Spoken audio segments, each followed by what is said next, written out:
हरे कृष्णा। ब्रज में सावन में झूलन उत्सव मनाया जाता है। कृष्ण, राधा और सखियां झूला झूलते हैं और गीत गाए जाते हैं। एक बार ब्रज भूमि पर नारद जी ने आकर बहुत सुंदर वीणा बजाई, जिसे सुनकर भगवान कृष्ण मंत्र मुग्ध हो गए और नारद जी को वरदान देना चाहा। नारद जी ने वो वरदान आगे कभी मांगने की प्रार्थना की। ललिता कुंड पर ललिता और सखियों ने झूला डाला और खूब सजाकर झूलन उत्सव की तैयारी की। राधा रानी श्रृंगार करने गई थीं।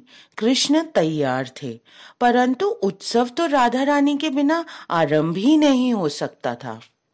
वहां आए नारद जी ने ये देखा और अपना वरदान मांग लिया। भगवान, मैं आपको और ललिता सखी को झूलते हुए देखना चाहता हूँ। ये सुनकर भगवान इनकार नहीं कर पाए और बोले, अभी राधा रानी आई नहीं है, हम झूल सकते हैं।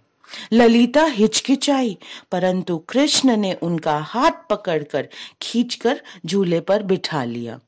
नारद जी बहुत प्रसन्न हुए, परंतु वहां से गायब हो गए और राधा रानी के पास जाकर तुरंत पूछते हैं, आप क्या कर रही हैं? राधा रानी बोली, झूलन उत्सव की तैयारी, साज श्रृंगार, कृष्ण के साथ झूला जो झूलना है। नारद जी बोले, तुम यहाँ श्रृंगार कर रहे हो और वहां कृष्ण ललिता सखी के साथ झूले का आनंद ले रहे हैं। विश्वास ना हो तो स्वयं देख लो।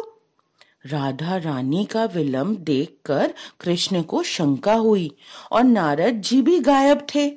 कृष्ण ने सोचा नारद जी राधा रानी को लेने गए हैं। काफी समय ढूंढने के बाद राधा रानी एक चट्टान पर बैठी हुई दिखी। कृष्ण ने पूछा, क्या हुआ राधे? वो बोली, आज से तुम ललिता के साथ ही झूला झूलो, मेरी आवश्यकता नहीं। कृष्ण बोले, तुम्हारे बिना कैसा उत्सव? कृष्ण ने पूछा, तुम्हें कैसे पता चला कि ललिता झूला झूल रही है? राधा रानी बोली, नारद जी ने बताया। कृष्ण समझ गए। उन्होंने राधा रानी को वरदान वाली बात बताई। तब जाके राधा रानी मानी और झूलन उत्सव के लिए गईं। नारद जी ने ये राधा और कृष्ण की लीला देखने के लिए सारा प्रसंग रचाया। भगवान हमें समझाना चाहते हैं कि प्रेम में थोड़ा बहुत रूठना मनाना तो चलता ही है, उससे प्रेम कम नहीं होता। सर्वम श्री कृष्ण अर्पणम।